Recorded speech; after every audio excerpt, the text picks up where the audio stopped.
Selamat datang di kelas bahasa Korea @koreakw.com.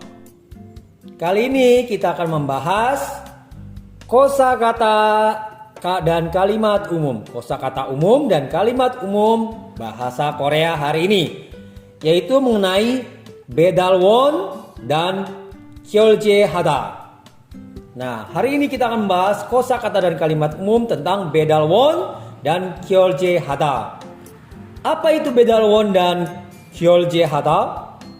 Sebelum saya membahas semuanya, saya akan terlebih dahulu masuk ke dalam kalimat yang akan kita bahas pertama kali dulu, yaitu bedalwon에게 결제하시면 됩니까? Nah, kita masuk dalam kalimat dulu, baru kita akan membahas kosakata dan arti kata demi kata. bedalwon에게 결제하시면 됩니다. Artinya, bolehkah membayar kepada pengantarnya?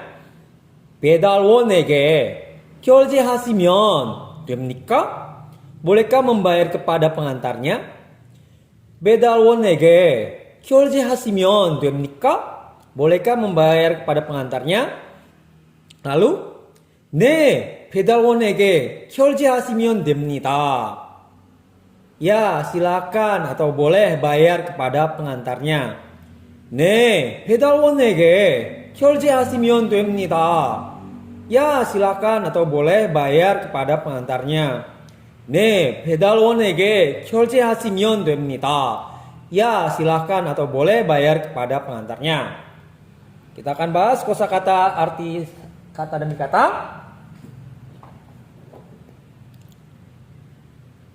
Akhiran emyondeda. Emyondeda artinya boleh. emyondeda boleh. emyondeda boleh. Sedangkan emyon andeda tidak boleh. emyon andeda tidak boleh. emyon andeda tidak boleh. Ingat, saya akan menjelaskan sekali lagi. Kadang dibaca dengan emyon, kadang hanya myon. myon deda, myon andeda. emyon deda digunakan jika akhiran kata yang ditempel emyon deda itu adalah konsonan. Sekali lagi, emyon deda digunakan jika akhiran kata yang ditempel tersebut akhirannya adalah konsonan. Nah, jika hanya vokal, jadi tidak memakai e lagi, jadi myon deda. Jika akhiran katanya yang ditempel tersebut akhirannya adalah vokal, jadi tidak memakai e lagi, tapi harus dengan myon deda. Mengerti ya? Myon deda dan emyon deda. Demikian juga emyon andeda dengan myon andeda, sama. Lalu emnika atau biep nikah. Emnika atau biep nikah. Kak, ini kan biep nikah. Biep nikah kok bacanya miem? Ingat pelajaran bacim. Bagi yang belum belajar bahasa bacim, kelas bacim, jika bacim biep bertemu dengan nian, biep berubah menjadi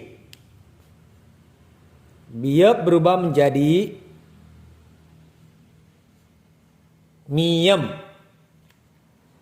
Jadi nikah dan biep nikah. Artinya adalah akhiran bertanya. Akhiran bertanya. Epnika, biep nikah, akhiran bertanya. Epnika, biep nikah, akhiran bertanya. Lalu kita masuk, apa itu bedalwon? Bedalwon adalah pengantar. Bedalwon adalah pengantar. Bisa pengantar makanan, bisa pengantar dokumen, bisa pengantar barang. Disebut bedalwon. Untuk sementara kita membahas ini. Ada lain kata beda selain bedalwon, tetapi kita akan membahas bedalwon dulu ya. Bedalwon pengantar, bedalwon pengantar, bedalwon pengantar. Lalu kyoljehada. Kyoljehada bayar atau membayar. Kyoljehada bayar atau membayar. Kyoljehada bayar atau membayar. Kyoljehada bayar atau membayar. Sekali lagi, kyoljehada bayar atau membayar. ege adalah kepada. Ege adalah kepada. Ege adalah kepada. Ege adalah kepada. Bagi kalian yang ingin membahas emyon deda, emyon andeda, emnika, biepnika, ege juga termasuk, silakan komen di bawah video ini. Nanti saya akan menjelaskan secara detail. Baik emyon deda, emyon andeda, dan ege. Nanti akan saya jelaskan sedetail mungkin. Nah, tambahan sekalian kalian yang belum paham tentang bagian pelajaran dasar bahasa Korea, di deskripsi ini akan ditulis dari awal sampai selesai pelajaran dasar supaya kalian bisa cepat mengerti pelajaran dasar dalam bahasa Korea. Oke, selanjutnya. Emyon deda boleh, emyon an deda tidak boleh. Epnika, biepnika, akhirnya bertanya, Kak, ini biep, biep, ya seperti tadi. Jika akhirannya adalah konsonan, dia memakai emnika. Jika vokal, dia memakai biepnika. Jadi omnika bisa seperti itu, gamnika bisa seperti itu. Tetapi akhiran bertanyanya harus bertanya, gamnika seperti itu, omnika seperti itu. Bedalwon pengantar, kyolchehada bayar membayar, ege kepada. Kita masuk yang pertama tadi.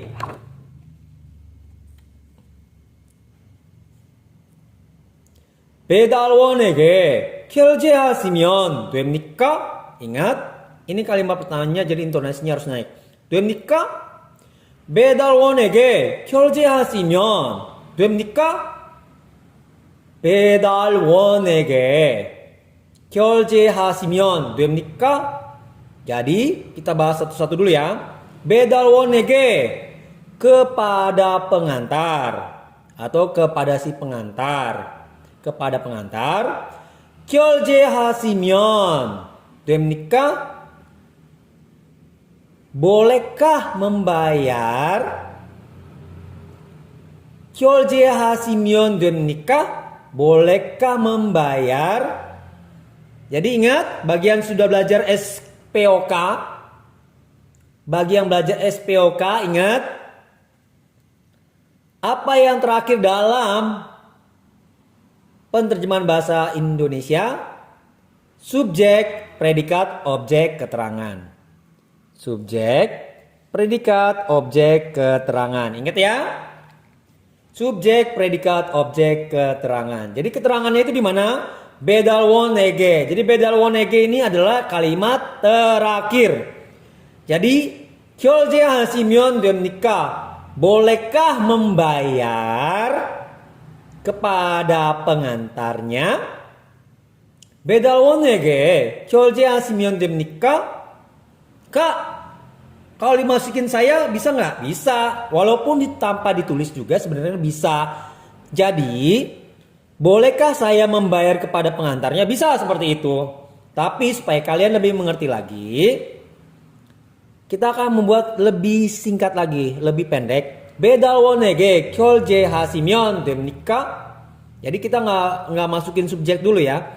Jadi yang hanya ada keterangan 결제하시면 됩니까? Dan predikat.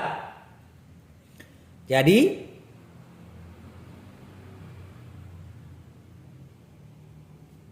di sini hanya ada predikat dan keterangan. Jadi yang mana dulu yang akan diterjemahkan? Ya, betul. 결제하시면 됩니까? Bolehkah membayar kepada pengantarnya? Atau si pengantar juga seperti itu. Jadi bedalwon에게 결제하시면 됩니까? Jadi ingat SPOK, ya, SPOK. Jadi penerjemahannya dari predikat lalu ke keterangan. 결제하시면 됩니까? Bolehkah saya membayar kepada pengantarnya atau si pengantar? Sekali lagi supaya kalian mengerti ya. Kan pengertian SPOK ini menerjemahkan untuk ke dalam bahasa Indonesia. Tetapi di sini hanya ada tertulis bedalwon에게 adalah keterangan. 결제하시면 됩니까? adalah predikat. Jadi hanya ada keterangan dan predikat. Jadi susunannya adalah penerjemahannya mulai dari predikat dulu baru ke keterangan. Mengerti ya? Dari predikat dulu baru keterangan. Jadi penulisannya 배달원에게 결제하시면 됩니까? Tetapi penerjemahannya 결제하시면 됩니까? 배달원에게. Nah, udah mulai dapat gambaran kan? Jadi penulisannya seperti ini. 배달원에게 kepada pengantarnya. 결제하시면 됩니까? boleh membayarkah? Boleh membayar? Bolehkah membayar? Nah, sekarang kita membahas dengan susunan SPOK. 결제하시면 됩니까? Bolehkah membayar 배달원에게 kepada si pengantar atau pengantarnya? Jadi 배달원에게 결제하시면 됩니까? Bolehkah membayar kepada pengantarnya? Mengerti ya? Jadi penulisannya 배달원에게 결제하시면 됩니까? Tapi penerjemahannya ingat SPOK dari predikat lalu ke keterangan. Jadi bolehkah membayar kepada pengantarnya? Sekali lagi, bolehkah membayar kepada pengantarnya? Bolehkah membayar kepada pengantarnya? 배달원에게 결제하시면 됩니까? Bolehkah membayar kepada pengantarnya? Mengerti ya? Lalu menjawab. Lalu jawabannya, 네, 배달원에게 결제하시면 됩니다. 네, 배달원에게 결제하시면 됩니다. 네, 배달원에게 결제하시면 됩니다. Ya, silakan bayar kepada pengantarnya. Atau ya, boleh bayar kepada pengantarnya. Ya, silakan atau boleh bayar kepada pengantarnya. Ya, silakan atau boleh bayar kepada pengantarnya. 네, 배달원에게 결제하시면 됩니다. Mudah kan? Yang satu bertanya, yang satu menjawab. 배달원에게 결제하시면 됩니까? Bolehkah membayar kepada pengantarnya? 네, 배달원에게 결제하시면 됩니다. Ya, silakan boleh bayar kepada pengantarnya. Nah, kalau kita sudah tahu pertanyaan 배달원에게 kepada pengantarnya, 결제하시면 됩니까? Bolehkah membayar? Nah, kalau kita sudah tahu nih pertanyaan seperti apa, kita bisa mempersingkat jawabannya dari pertanyaan yang di atas. Yaitu tanpa 배달원에게. Tanpa 배달원 kita bisa menjawabnya 네, 결제하시면 됩니다. 네, 결제하시면 됩니다. 네, 결제하시면 됩니다. Boleh? Karena kita sudah tahu 배달원에게 결제하시면 됩니까? Tanpa 배달원에게 juga bisa sebenarnya. Itu lebih persingkat lagi. Jadi 네, 결제하시면 됩니다. Jadi boleh membayar kepada boleh membayar kepada pengantarnya. Bisa. Tanpa 배달원에게 juga bisa, artinya ya, silakan atau boleh bayar kepada pengantarnya. 네, 결제하시면 됩니다. 네, 결제하시면 됩니다. Lebih dipersingkat lagi, bisa dengan hanya memakai 네, 됩니다. Jadi gampang. Ya, boleh. 네, 됩니다. Ya, silakan boleh atau boleh bayar kepada pengantarnya. Jadi bisa dengan jawaban 네, 배달원에게 결제하시면 됩니다. 네, 결제하시면 됩니다. 네, 됩니다. Tinggal kalian mau pakai yang mana. Bisa diterjemahkan sebagai ya, silakan boleh bayar kepada pengantarnya. Karena kita sudah tahu ini pertanyaannya 배달원에게 결제하시면 됩니까? 네, 배달원에게 결제하시면 됩니다. Bisa dipersingkat tanpa 배달원에게. Jadi 네, 결제하시면 됩니다. Ya, silakan atau boleh bayar kepada pengantarnya. 네, 됩니다. Ya boleh, boleh apa? Boleh bayar kepada si pengantarnya maksudnya. Jadi tinggal kalian mau pakai jawabannya 네, 배달원에게 결제하시면 됩니다. atau 네, 결제하시면 됩니다. atau 됩니다. 됩니다. Tapi lebih bagus sih enak pakai bagusnya 됩니다.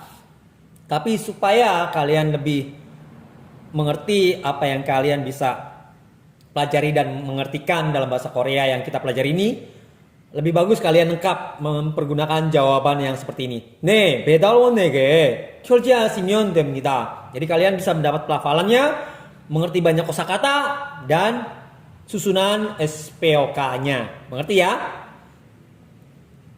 Sekali lagi, boleh menjawab sebagai 네, 배달원에게 결제하시면 됩니다. 네, 결제하시면 됩니다. Satu lagi, 네, 됩니다. Ya, silakan atau boleh bayar kepada pengantarnya. Simpel kan? Kita ulang sekali lagi dari pertanyaan sampai ke jawabannya. 배달원에게 결제하시면 됩니까? Bolehkah membayar kepada pengantarnya? 네, 배달원에게 결제하시면 됩니다. Ya, silakan atau boleh bayar kepada pengantarnya. 배달원에게 결제하시면 됩니까? Bolehkah membayar kepada pengantarnya? 네, 결제하시면 됩니다. Ya, silakan atau boleh bayar kepada pengantarnya. Sekali lagi.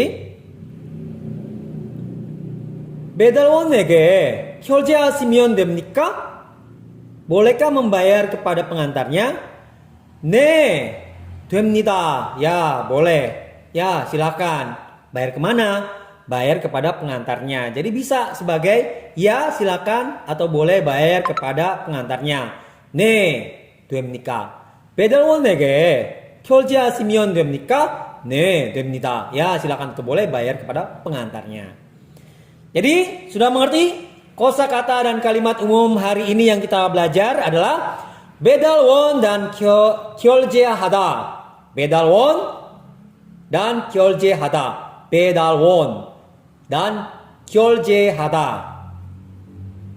Jadi kalau ada pertanyaan atau ingin masukkan membahas kosakata mana lagi, kosakata apa lagi, kalimat umum apa lagi, silakan komen di bawah ini di video ini. Oke, sekian untuk koreakw.com hari ini. Sekian dan annyeong.